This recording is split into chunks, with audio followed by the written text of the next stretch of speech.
작년 6월에 누군진 말하지 않겠지만 우리 마하나임 중 한 명이 저에게 아주 염려스러운 마음으로 메시지를 하나 보내왔습니다. 그 메시지의 내용은 뭐인고 하니, 목사님, 오늘 담임 목사님 설교에서 목사님이 나왔어요. 목사님 괜찮으세요? 이렇게 온 거예요. 저는 의아한 마음이 들었습니다. 목사님 설교에서 어떤 말씀을 하셨길래 이렇게 걱정을 하지?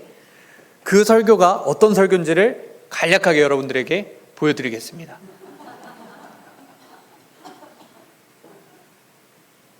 그분은 군대에 좀 늦게 갔더랍니다. 나이가 어린 고참들을 모시느라고 고생을 했대요. 나이가 어리지만 고참이기 때문에 그들에게 고분고분하지만 그들이 심술궂게 우리 김 목사님을 괴롭혔다고 그래요. 더구나 저녁에 점호를 하고 나면 꼭 불려가서 야, 주일에 너 꼭 교회 가야 돼? 이렇게 억압을 했다고 그럽니다. 너무 핍박이 심하고 마구 때리기 때문에 이 목사님은 예배 드리러 가면은 눈물로 예배를 드렸다고 그래요. 그리고 예배를 끝나고 소대로 돌아오면 들어가는 순간에 사방에서 발차기가 막 날라온대요. 이러다가 죽겠구나 싶을 만큼 주일이면 날마다 힘든 시간을 보내야만 했습니다. 그분은 군대에 좀 늦게 이 설교를 듣고 저한테 연락을 한 거예요. 목사님 괜찮으시냐고. 제가 군대에서 맞고 있는 줄 알고 걱정하는 마음에 저한테 연락을 한 겁니다. 걱정해주는 마음은 고마웠으나 안타깝게도 너무 잘 지내다 왔습니다. 군종 목사한테 주일에 교회 가지 말라고 하는 대대원도 없었고 발차기도 날라오지 않은 안락하고 편안한 상황에서 1년 동안 잘 지내고 열심히 사역하다가 왔습니다. 울릉도 들어간다고 신세한탄을 하고 걱정하고 두려워했던 게 엊그제 같은데 벌써 1년이 지났습니다. 그래서 이제는 울릉도의 사역을 정리하고 나올 때가 되었죠. 제가 여러분들에게 선교 보고를 하고 어떤 사역을 했는지를 나누고자 할 때 다 나누면 물론 좋겠지만 다 나누면 시간이 허락되지 않기 때문에 가장 주요했던 저의 한 가지 사역, 이 담임 목사님께서 지지난주 칼럼에 쓰셨는데 우리 교회에는 건축 DNA가 흐르고 있지 않습니까? 그 DNA를 본받아 울릉도에서 교회를 건축한 사역을 함께 보고하면서 하나님이 하신 일에 대해서 나누어야겠다 생각하고 준비했습니다. 그 외에 다른 사역의 이야기는 오후 2시 예배에 준비가 되어 있으니 여러분들 많은 참여를 부탁을 드립니다. 울릉도 부대에는 2010년부터 군종 목사가 파송이 되었습니다. 그러니까 2010년부터 지금 교회가 지어지기까지 약 15년, 16년의 시간 동안 교회 건물이 없이 그 안에서 예배를 드려오고 있었습니다. 목사는 있지만 교회 건물은 없는 아주 아이러니한 부대였죠. 공군에 있는 부대 중에 군종 목사가 파송되는 부대 중 교회 건물이 없는 유일한 부대가 바로 울릉도 군부대였습니다. 그러면 그동안 15년 동안 어디에서 예배를 드렸느냐? 제가 일을 보는 사무일을 처리하는 군종실이 있는데 아주 작은 창고 같은 그 공간에서 우리가 함께 모여서 예배를 드려왔습니다. 5인용 소파가 있어서 거기에 5명까지는 앉을 수 있지만 그보다 더 많이 오면은 간이 의자를 놓거나 아니면 심지어는 서서 예배를 드려야 하는 그런 상황이었었죠. 그러다가 이제 작년 공군교회 안수 집사님으로 이제 열심히 섬기고 있는 대대장님이 오시면서 저희 예배 여건을 조금 개선을 해주신 게 여기 좁은 공간에서 예배 드리지 말고 위에 식당으로 올라가라 이렇게 말씀을 해주셔서 식당에서 예배를 드릴 수 있었습니다. 식당에서 예배를 드리는 것은 저희에게는 매우 큰 복음의 메시지였습니다. 왜 그러냐 하면 식당에 가면 거기에는 PPT가 있거든요. 빔 프로젝트가 있어서 더 이상 핸드폰을 보면서 찬양하지 않아도 되는, 당당하게 고개를 들고 PPT 화면을 보면서 함께 찬양할 수 있는 그런 여건이 개선이 된 것이죠. 근데 식당에서 예배를 드리니까 문제가 있었어요. 무엇이냐면 저희가 주일에는 오후 2시에 예배를 함께 드렸는데 한 2시 반쯤 되면은 이제 저녁을 준비하려고 급양병들이 식당으로 들어온다는 거예요. 근데 딱 그때가 제가 설교를 시작하는 그 타이밍이거든요. 설교를 시작하려고 할 때 문 열고 들어와가지고 뒤에서 달그락달그락 막 후라이팬 꺼내고 도마 꺼내고 칼 들고 재료 손질을 시작하는 거예요. 탁탁탁탁탁탁탁. 그러면요 집중이 하나도 안 됩니다. 제 설교가 들어가지를 않아요. 근데 좋은 점은 하나 있어요. 그날 저녁이 무슨 메뉴일지를 예배를 드리면서 알 수 있다는 놀라운 사실. 아, 오늘은 제육볶음이구나. 아, 오늘은 카레라이스구나. 저녁 메뉴를 알 수 있는 은혜로운 예배 시간이 되는 거죠. 저희 군종장교들은 매달 어떤 사역을 하고 있는지 상부에 보고를 합니다. 군종사역 보고 해가지고 보고서를 쓰는데 이러저러한 많은 항목들이 있지만 그 중에 하나가 종교시설에 대한 보고가 있습니다. 부대 교회가 어떤지, 뭐 법당이 어떤지, 성당이 어떤지 다 잘 관리하고 있는지, 문제가 있지는 않은지 이런 것들을 다 보고해야 되는 것이죠. 울릉도 부대는 어땠을까요? 15년 동안 6글자가 딱 보고되었는데 이 보고가 변하지 않았습니다. 어떤 글자입니까? 종교시설 없음. 이 6글자가 15년 동안 변하지 않고 보고가 되었던 거예요. 그러다가 작년 7월 2일에 제가 울릉도에 부임하여서 전입을 신고하였는데 그땐 이제 여러 차례 교회 건축에 대한 시도들이 실패하다가 정말 마지막 기회 같은 이번 기회에는 제가 갔을 때 모든 행정 절차들이 다 마무리되어 있는 상태였습니다. 설계가 완성되어 있었고 또 저희 있는 부대 주변에는 이제 너화집이라고 아주 오래된 그 초가집 같은 문화재가 있어서 그 문화재 주변에 건물을 짓는 게 굉장히 까다로운 일이 있더라고요. 그래서 문화재 현상 변경 허가를 받아야 되는데 그것도 여러 문제들이 있었지만 제가 갔을 때는 허가가 나 있는 상황이었습니다. 그리고 부대 국방부에는 토지를 사용하겠다, 토지 사용 승인을 받았고 울릉군청에 건축 허가까지 나 있는 상황이었습니다. 딱 그때 제가 전입을 가게 된 것이죠. 그리고 7월 31일 역사적인 첫 착공이 진행이 되었습니다. 저기가 이제 성전 부지고 포크레인이 들어와서 첫 삽을 뜨는 모습을 사진으로 남겨둔 것이죠. 근데 여러분 생각해 보세요. 7월 2일에 제가 군대를 갔다 와서 또 간 게 아니잖아요. 저도 처음 군대를 들어가서 군대가 어떤 곳인지도 모르고 어떤 문화와 어떤 분위기인지도 파악이 되지 않았는데 위에서 명령이 떨어진 거예요.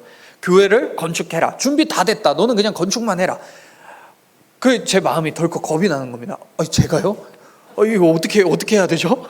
일단 하면 돼. 그냥 일단 해. 그래가지고 알겠습니다. 최선을 다하겠습니다. 해가지고 건축을 시작하는데 건축을 하려면 인부들이 부대로 들어와야 되잖아요. 인부들한테 연락이 왔습니다. 시공사에서 7월 31일에 이제 첫 착공을 하면서 부대에 들어가겠습니다. 연락이 왔어요. 그러면 저는 반가운 마음으로 들어오시라고 기다리고 있을 테니까 주말에도 오셔도 되고 들어오시라고 그렇게 딱 했죠. 근데 부대원들이 와가지고 저한테 목사님 이러시면 안 된다는 거예요. 그래가지고 왜 이러면 안 되냐, 우리 교회 건축해야 된다, 빨리 지어야 된다, 이거 얼마만의 일인데 이거 역사적인 일이다 막 이러면서 들여보내달라 했죠. 그랬더니 알고 보니까 부대에 민간인이 들어오려면 미리 신청을 해야 되더라고요. 인적사항과. 그래서 대대장 이렇게 담당자한테 결제를 올려가지고 결제를 미리 받아놔야 그 당일에 그 시간에 딱 들어올 수가 있는 거더라고요. 그래서 그러냐, 몰랐다, 미안하다, 다음부턴 잘하겠다, 한 번만 봐달라. 그리고 이제 어떻게 들어왔습니다. 근데 시공사에서는 이 단기간에 빨리 건물을 지어야 되기 때문에 주말에도 작업을 해야겠다고 그렇게 이야기를 했습니다. 그래서 물론이죠. 주말에도 하시고 뭐 공휴일에도 하시고 이젠 제가 출입 신청하는 거 다 배웠으니까 다 해놓을 테니까 들어오시라고 그렇게 이야기를 했습니다. 그랬더니 또 부대에서 저한테 와가지고 목사님 이러시면 안 된다는 거예요. 그래가지고 왜 안 되냐, 우리 주말에도 해야 이게 빨리 끝난다, 나 있을 때 이거 다 해야 된다 이야기를 했죠. 그때 알고 보니까 휴무일에 작업을 하려면 또 휴무일 작업 신청을 해가지고 허가를 받아야 된다는 거예요. 그래서 그러냐, 미안하다, 몰랐다, 한 번만 봐달라. 그래가지고 어떻게 휴무일에도 작업을 했습니다. 근데 이제 또 위에서 상부의 목사님이 저한테 목사님 그 건축되는 모든 과정을 사진으로 남겨두셔야 됩니다. 꼼꼼하고 자세하게, 많으면 많을수록 좋습니다. 수시로 사진을 남겨두세요. 이렇게 이야기를 했어요. 네 목사님 알겠습니다 하고 시시때때로 가가지고 제가 딱 당당하게 핸드폰으로 사진을 찍었죠. 그랬더니 또 부대에서 와가지고 목사님 이러시면 안 된다는 거예요. 이번엔 또 왜 안 되냐, 위에서 사진 찍으라 했다, 명령 받고 지침 받고 하는 거다. 그랬더니 알고 보니까 부대 안에서는 카메라 사용 자체가 금지가 돼 있는 거예요. 보안 때문에. 그래서 어떻게 해야 되냐, 부대에 있는 카메라를 사용하겠다, 그것도 또 결제를 받아야 돼. 또 사용 신청을 하고 결제를 받아서 카메라로 갖고 가서 사진을 찍고 그걸 또 옮길 때 또 결제를 받아야 됩니다. 그러면 또 보안성 검토해가지고 또 옮겨가지고 그렇게 빼낸 사진이 바로 이 사진인 겁니다. 우여곡절 시행착오를 겪으면서 공사가 시작됐습니다. 7월 31일에 첫 착공을 하고 공사가 한 번 시작되니까 매우 빠른 속도로 진행이 되더라고요. 8월 10일에 약 10일 만에 이제 바닥에 기초 시멘트를 타설하게 됩니다. 그 전까지는 이렇게 골조를 다 짜고 그 밑에 수도관이나 전기선 이런 것들을 다 이렇게 포설을 해놓은 다음에 그 다음에 그 위에 시멘트를 깔게 되었죠. 시멘트를 깔고 나서는 위로 올라가는 작업을 하게 되는데 이제 벽면과 지붕에 틀을 잡는 거푸집을 설치를 합니다. 근데 하루가 다르게 그 모습이 변해갑니다. 점점 올라가서 이렇게 지붕까지 그 모습을 갖추었고 이게 8월, 9월 한 달 반 정도의 시간 동안 진행이 되었고 마침내 10월 10일에 시멘트 타설을 하게 되죠. 레미콘 한 15대가 부대를 들락날락 하면서 시멘트를 계속 붓는 겁니다. 계속 부어서 벽을 형성하고 지붕을 형성하고 그 다음에 어느 정도 말랐다 싶을 때 거푸집을 제거했죠. 이때 가장 중요한 것이 무엇이냐? 비가 새면 안 되는 거예요. 어디에 누수가 있으면 안 되는 거예요. 그래서 시멘트 타설을 한 다음에 비가 오는 날 아주 긴장하면서 교회에 올라가 봤습니다. 비가 새면 안 되는데 하는 마음으로 올라가서 확인하니 다행히 비가 새지 않고 견고하게 잘 자리를 잡고 있었습니다. 그래서 참 감사하다 하는 마음으로 그 다음 작업들이 진행이 되었죠.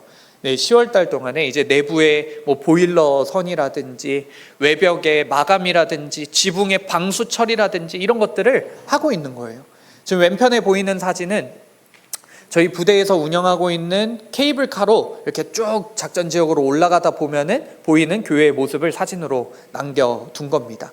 저렇게 크진 않지만 또 아름다운 모습으로 점점 교회가 지어지고 있었습니다.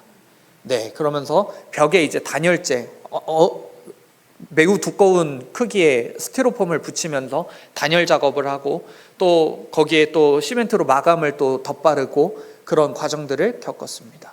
네, 그래서 11월 이렇게 과정을 지나고 이제 지붕에 아스팔트 싱글로 이렇게 딱 마감을 하고 있는 모습입니다. 그 다음에는 내부로 들어가서 내부의 천장을 마감하고 있는데 이 천장을 마감하는 것도 고민을 많이 하면서 이런저런 모양들을 생각하다가 우리 교회의 모양을 생각하면서 이렇게 경사면을 살려서 그렇게 천장을 마련을 했습니다. 네, 이거는 강대상과 이제 벽면에 인테리어를 하고 있는 모습이고요. 네, 그리고 마침내 11월 말에 이제 십자가를 부착하게 됩니다. 십자가를 부착할 때 고민이 많았어요. 이게 크기가 너무 작으면은 교회의 정체성이 잘 드러나지 않을 것 같고 또 건물은 작은데 십자가가 너무 크면은 이거 보기 싫겠다. 비율이 잘 맞아야 된다 하는 고민을 하면서 딱 치수를 재가지고 견적을 넣어서 제작을 했죠. 그리고 마침내 십자가를 딱 붙였는데 웬걸 십자가가 너무 큰 거예요. 그래가지고 막 마음에 근심이 되는 거 있죠. 십자가가 조금 작았으면 더 좋았겠다 이런 생각이 드는데 감사하게도 이게 볼수록 매력이 있는 거예요. 볼매예요, 볼매. 볼수록 저 멀리서 봐도 교회인 게 딱 티가 나고 깔끔하고 이렇게 이쁠 수가 없다. 그러면서 이게 누가 봐도 교회인 건물이 티가 나는 게 참 감사하다 이런 생각으로 십자가까지 부착을 했습니다. 그리고 나서는 이제 내부 마감도 하게 되는데 하얀색 페인트를 바르고 천장에 지금 전등을 설치하고 있는 모습입니다. 점점 교회의 모습을 갖춰 나가면서 이제 겨울은 이사를 해가지고 교회에서 겨울을 날 수 있겠다, 군종실을 이사할 수 있겠다 이런 기대를 하고 있었죠. 네, 그래서 이렇게 전등이 설치된 모습입니다. 간접 조명까지 이렇게 예쁘게 잘 설치가 되었고, 네, 외벽에 페인트까지 하얗게 칠해져서 아름다운 교회의 모습이 완성이 되었죠. 그래서 실제로 12월 27일에는 울릉군청으로부터 건물을 사용해도 좋다는 준공 허가를 받게 됩니다. 그래서 사실상 건물을 사용해도 문제가 없는 상태이기는 했지만 이게 명의를 또 부대로 이전해야 되고 또 추가적인 공사 소요들이 몇 가지 발생을 해서 군종실을 이사할 수는 없는 노릇이었습니다. 그래서 마음속으로 그럼 겨울철에 열심히 작업해가지고 최대한 빨리 그리고 내가 최대한 오래 이 교회 건물을 사용하고 가야겠다 이런 생각을 하고 있었죠. 근데 웬걸 겨울이 시작되면서 눈이 오기 시작하는데 전 살다 그렇게 눈이 많이 오는 동네는 처음 봤습니다. 네, 이렇게 지금 이 모습이 뭐냐면 제가 관사에서 출근을 하기 위해서 관사의 현관 문을 딱 열었을 때 보이는 모습을 제가 사진으로 찍어 놓은 겁니다. 근데 이렇게 보시면 뭐 많이 왔구나 싶기는 한데 잘 가늠이 안 될 거예요. 실감이 안 나실 거예요. 그래서 한 가지 더 보여드리자면 제 관사로 올라가는 딱 그 계단, 네, 눈이 이렇게 어마어마하게 쌓여 있습니다. 올라가야 되는 계단보다 더 높이 눈이 쌓여 있어가지고 저기를 어떻게 갈 방법이 없어서 사람 한 명 드나들 수 있는 만큼의 제설을 딱 한 거예요. 삽으로 퍼내가지고. 그래서 그 비좁은 틈을 오고 가고 하면서 출퇴근을 했습니다. 눈이 정말 어마어마하게 옵니다. 이 눈이 많이 오는 지역의 문제가 무엇이냐면 차를 구출해야 돼요. 차 운전은 뭐 못하는 건 물론이거니와 차를 계속 주차해두면 거기에 눈이 계속 쌓이잖아요. 근데 울릉도는 습도가 높단 말이죠. 그러니까 습설이 내리는데 이게 계속 쌓여 있으면 차가 이 무게를 이기지 못한다고 하는 거예요. 그래서 목사님 차 구조하셔야 됩니다. 그래서 그 눈 치우고 오세요. 그래가지고 제가 또 이렇게 눈을 헤집으면서 가가지고 딱 그 제설 도구로 콕 찍어서 쭉 내려서 첫 삽을 그렇게 딱 한 게 이제 오른쪽에 있는 사진입니다. 한 50cm가 차 위에 쌓여 있던 것 같아요. 그래서 그거를 장갑을 끼고 다 눈을 치우면서, 다들 이렇게 재밌게 듣고 있지만 우리 도영 청년은 절대 웃지 못합니다. 이 광경을 보고 절대 웃지 못합니다. 아무튼 그렇게 눈을 다 치우고 그러면서 겨울을 지났습니다. 그 겨울을 지나면서 알게 됐죠. 겨울은 절대 작업을 할 수 없구나. 공사를 할 수가 없구나. 그래서 마음을 딱 접고 1월에 눈이 조금 사그라들었을 때 얼른 가서 눈이 쌓인 교회의 모습도 찍으면서 그렇게 겨울을 보냈습니다. 그리고 한 4월부터 눈이 녹기 시작해서 다시 작업을 진행을 했고 이젠 내부를 채우는 작업을 했습니다. 교회 비품들을 들여놓는데 뭐 의자의 색깔은 어떻게 할 것인지, 강대상은 어떤 모양으로 할 것인지, 악기는 무엇을 둘지, 음향은 어떻게 설비를 할지 이런 것들을 고민하면서 하나 둘 물건들을 들여오기 시작했죠. 책장뿐만 아니라 분종실도 꾸몄고 거기에 이제 우리 부대원들이 머물 휴식 공간도 마련을 했습니다. 저기에 간단하게 조리할 수 있는 뭐 인덕션이라든지 뭐 라면 쿠커라든지 그리고 커피 머신기, 뭐 냉장고 이런 것들을 두어서 언제든지 와서 쉬고 갈 수 있는 공간을 마련을 해 두었습니다. 그리고 마침내 5월 29일 역사적인 울릉기지교회 헌당 기념 예배를, 헌당 감사 예배를 드립니다. 머릿돌도 제작을 하였고요. 이 교회를 짓기까지 후원한 하남시에 있는 동부설림교회에서 한 30명 오셨고 또 전국 각지에 있는 공군교회 성도님들 한 40여 분이 들어오셔서 약 70명이 울릉도에 들어와서 예배를 드렸습니다. 거기에 우리 부대원들 또 협력교회 교인들까지 해서 한 80명이 넘는 인원이 저기 꾸역꾸역 들어가서 예배를 드렸죠. 장의자가 한 50석 마련되어 있는데 간이의자 놓고 서 있는 사람들도 있고 해가지고 예배를 아주 풍성하게 드렸습니다. 이렇게 가득 채운 모습으로 같이 예배를 드렸습니다. 바깥에서 이렇게 기념사진까지 찍으면서 함께 감사의 예배를 드렸죠. 이렇게 울릉도 땅, 아무도 주목하지 않고 관심 갖지 않는 그 땅에 교회를 지으신 우리 하나님께 모든 영광 올려드립니다.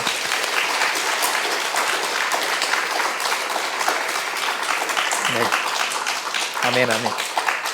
약 10개월간의 짧다면 짧고 길다면 긴 그 여정 끝에 공군교회 마지막 교회당이, 예배당이 지어졌습니다. 교회를 지어 나가면서 거의 다 완공되어 갈 쯤에 이제 눈이 녹기 시작하고 다시 부대가 막 활발히 움직이는 그 시기쯤에 제가 부대원들을 만나면 꼭 하는 대화의 패턴이 있었습니다. 부대원들이 항상 저에게 이거를 물어봤어요. 목사님, 교회는 언제쯤 완공이 되는 건가요? 그러면 저는 대답합니다. 이제 5월 29일에 우리가 헌당 예배를 계획하고 있다. 헌당 예배를 드리면 우리가 교회를 사용할 수 있을 겁니다. 이렇게 대답을 드리죠. 그러면 이어서 저에게 이렇게 묻습니다. 그러면 목사님은 부대에 언제까지 계시나요? 저는 한 6월까지 있다가 7월에는 새로운 곳으로 가게 될 것 같습니다. 그러면 꼭 부대원들이 이렇게 대화를 마무리해요. 아니, 고생은 다 하시고 목사님은 쓰지도 못하고 가시네요. 이렇게 말을 하죠. 네, 그럴 것 같습니다. 다음 목사님이 아마 잘 관리하실 겁니다.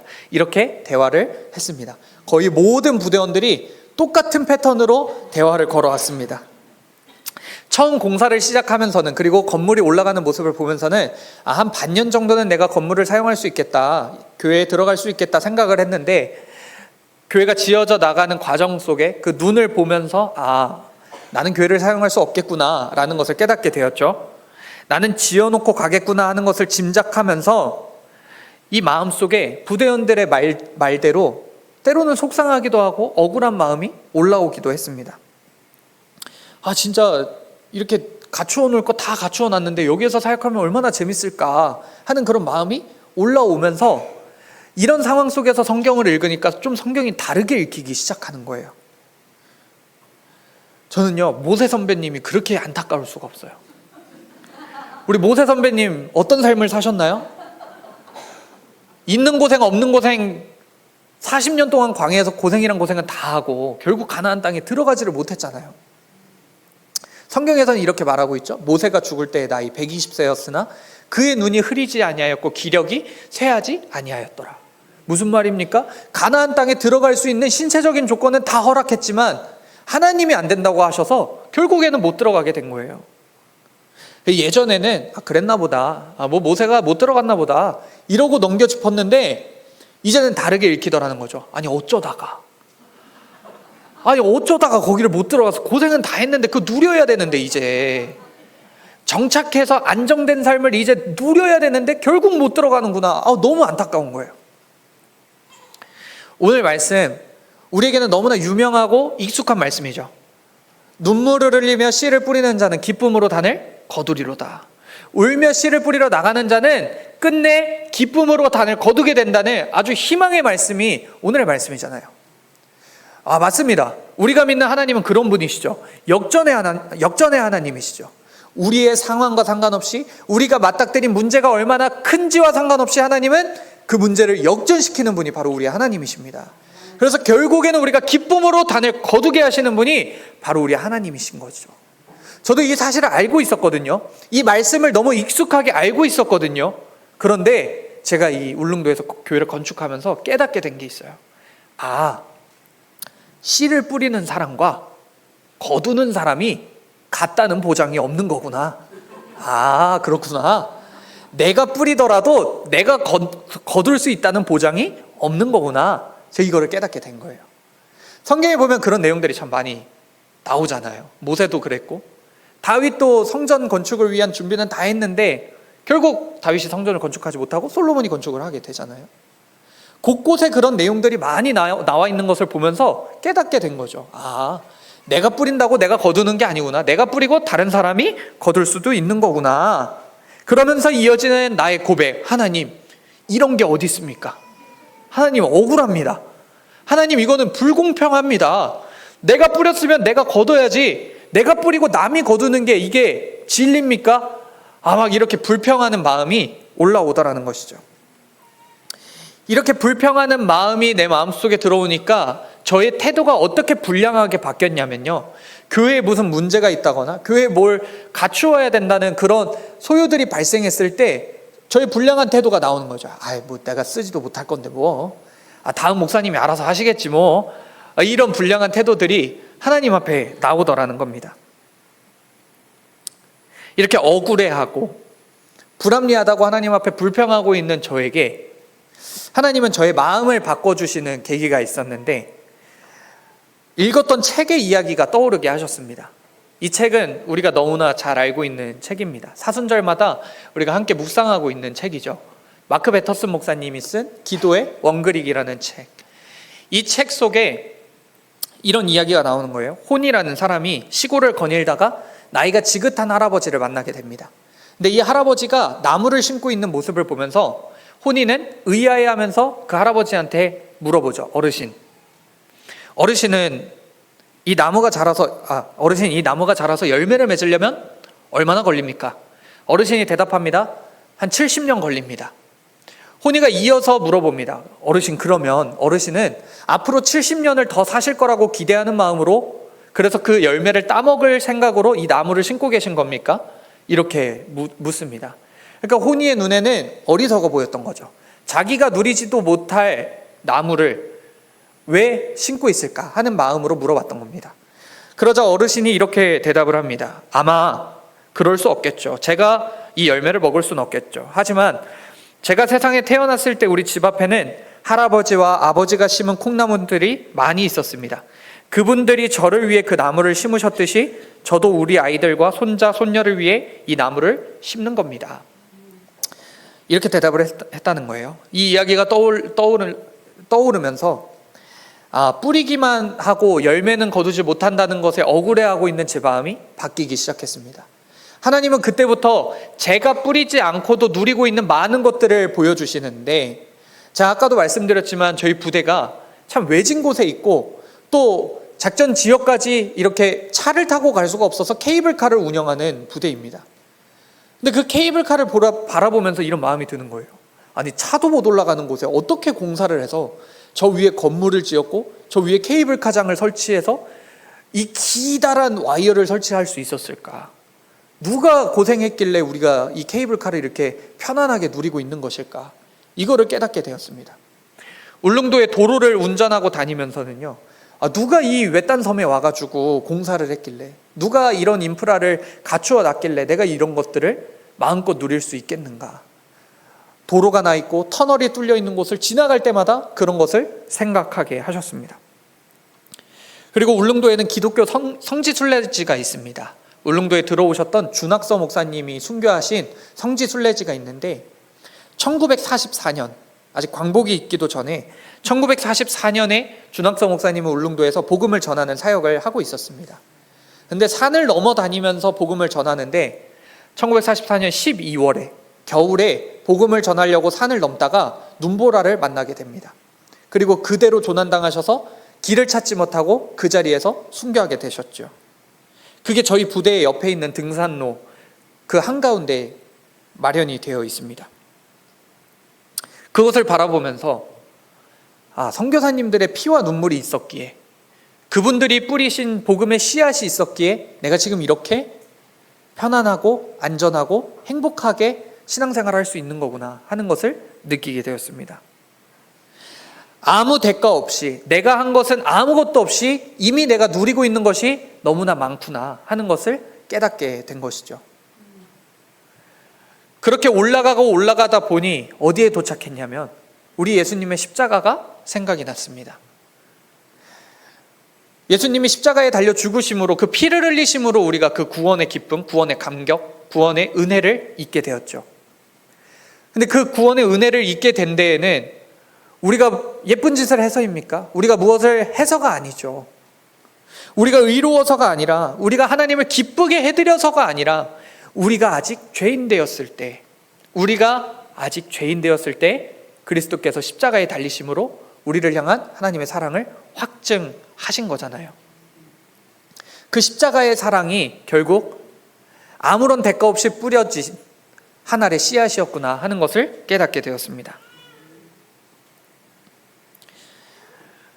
예수님께서는 우리에게 이런 이야기를 해주셨죠. 10,000달란트 탕감받은 자의 비유. 어떤 사람이 10,000달란트를 빚졌는데 도무지 갚을 길이 없으니까 이 빚에 허덕이는 삶을 살고 있었습니다. 그러다 갚지 못하는 그 모습을 보면서 임금이 이 사람을 잡아다가 이야기를 하죠. 너의 가족을 팔아서라도 빚을 갚으라고요. 깜짝 놀라서 이 사람은 무릎을 꿇고 납작 엎드려서 싹싹 빌기 시작합니다. 제발 한 번만 봐달라고, 어떻게 해서든 빚을 갚아볼 테니까 우리 가족만은 건들지 말아달라고 그렇게 싹싹 빌면서 그 앞에 무릎을 꿇습니다. 이 모습을 딱하게 본 임금이 이야기를 하죠. 내가 너의 사정을 딱하게 여기니 너는 이제 가서 자유의 몸으로 자유롭게 살아라. 가족들과 행복하게 살아라. 너의 빚을 다 탕감해 줄 테니, 없는 것으로 해줄 테니 가서 자유롭게 살아라. 그가 갖고 있던 모든 빚을 탕감해 줍니다. 자유를 얻었습니다. 세상이 달게 느껴지는, 공기가 달게 느껴지는 그 행복감에 이 사람이 이제 길거리를 나섭니다. 아주 홀가분한 마음으로 새로운 삶을 시작하는 이 사람이 어떤 행동을 하죠? 저 길 건너에 나에게 100데나리온 빚진 자를 만났을 때 그 사람에게 냉큼 달려가서 멱살을 잡고 흔들면서 이야기를 하죠. 왜 내 돈 안 갚냐고. 왜 100데나리온 갚지 않고 이렇게 당당하게 길거리를 돌아다니냐고, 빨리 갚으라고 막 성을 냅니다. 10,000달란트와 100데나리온을 비교하자면 100억 빚진 사람이, 100억 탕감받은 사람이 10만 원 빚진 사람 멱살을 잡고 있는 꼴이죠. 그것 하나 용서하지 못하고 그것 하나 탕감해주지 못해서 이를 괘씸하게 여긴 임금이 다시 그 사람을 불러들입니다. 그래서 감옥에 가두고 비참한 최후를 받게 되죠. 사실 우리에게는 너무 익숙한 이 이야기를 들으면서 왜 저렇게 어리석은 모습을 하고 있을까? 10,000달란트 탕감받았으면 100데나리온 탕감해주는 거 일도 아닐 텐데, 어렵지 않을 텐데 왜 그러지 못했을까? 이런 의문이 들기는 하지만 이내 깨닫게 되는 거죠. 저 모습이 바로 나의 모습이구나. 내가 이미 먹고 있는 열매보다는 내가 뿌리고 내가 고생하고 내가 헌신한 거에만 집중하고 있는 어리석은 나의 모습이 바로 저 모습이구나 하는 것을 깨닫게 되었습니다. 세상은 이야기하죠. 뿌렸으면 거두어야 된다고. 세상은 이야기하죠. 주면 다시 돌려받아야 된다고. 기브 앤 테이크의 문화가 너무 익숙하고 당연한 문화잖아요. 친구 사이에는 물론이거니와 연인 사이에서도 기브 앤 테이크의 문화가 너무 당연한 세상을 우리는 살고 있습니다. 심지어는 가족 사이에서도 내가 준 게 있으면 다시 돌려받아야 된다는 생각이 일반적입니다. 그러나 예수님은 우리에게 말씀하십니다. 에베소서 4장 32절. 서로 용서하기를 하나님이 그리스도 안에서 너희를 용서하신과 같이 하라고요. 마태복음 10장 8절. 너희가 거저 받았으니 거저 주라 말씀하십니다. 요한복음 13장 14절. 내가 너희의 발을 씻었으니 너희도 서로의 발을 씻어주라고 말씀하십니다. 그리고 요한복음 13장 34절. 내가 너희를 사랑한 것 같이 너희도 서로 사랑하라고 말씀하십니다. 사랑하는 여러분, 씨를 뿌리는 일은 몹시도 어려운 일입니다. 오늘 말씀의 상황은 70년의 바벨론 포로의 삶을 마무리하고 예루살렘으로 돌아가는 상황인데, 그 상황이 얼마나 기쁘고 감격스럽습니까? 이제 자유의 몸을 얻고 감격스럽게 새로운 삶을 시작해야 되는데 눈물이 앞을 가리는 거예요. 그 눈물은 기쁨의 눈물도 아니었고요, 감격의 눈물도 아니었습니다. 어떤 눈물이었죠? 돌아가서 해야 될 문제들이, 처리해야 될 문제들이 너무 막막하고 힘든 거예요. 무너진 성벽을 재건해야 되고 잃어버린 성전을 다시 건축해 올려야 됩니다. 그러나 자신들이 갖고 있는 것은 아무것도 없었고 사람들도 너무나 많이 떠나가 있는 상황이었습니다. 그러니 씨를 뿌려야 되는데 감격의 씨앗을 뿌리는 게 아니라 눈물의 씨앗을 뿌려야 되는 것이었죠. 행복해하면서 이 씨를 뿌리면 얼마나 많은 소출을 거둘 수 있을까 기대하는 마음으로 씨를 뿌리는 게 아니라 울면서 씨를 뿌려야 되는 그런 상황이었다는 겁니다. 우리가 뿌려야 되는 그 씨앗을 뿌리는 그 땅은 비옥하면 좋겠지만, 아주 거름이 많아서 영양분이 가득한 땅이면 좋겠지만 척박하고 메말라 있습니다. 오늘 설교의 제목과 같이 우리는 맨 땅에 씨를 뿌려야 되는 상황입니다. 뿌린다고 거둘 수 있을까? 의문이 드는 땅. 열매가 맺히기는 할까? 그 여부를 확신할 수 없는 그 땅에 우리는 씨앗을 뿌려야만 하는 겁니다.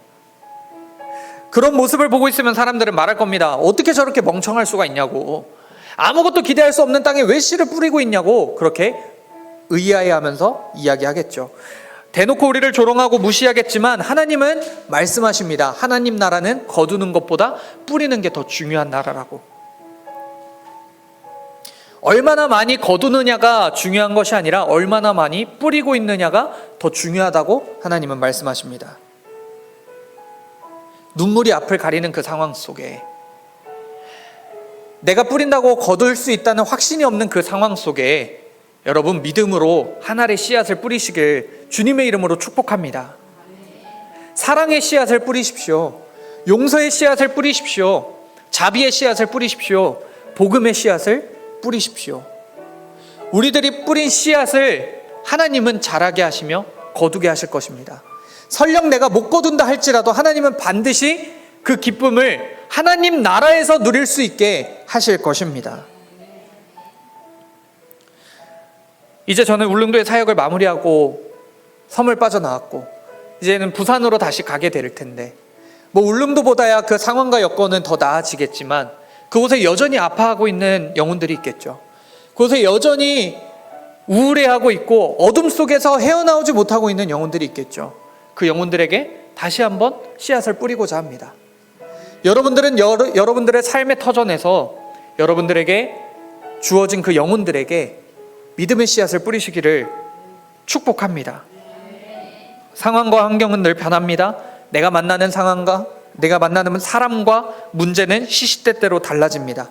하지만 때를 얻든지 못 얻든지 씨앗을 뿌리며, 그래서 다시 만나는 그날에 우리가 어떤 사역을 했는지, 어떤 씨앗을 뿌렸는지를 함께 보고하고 나누는 그 기쁨의 날이 오기를 기대하는 마음으로 여러분들을 축복합니다. 함께 그날을 위해 달려가기를 소망합니다.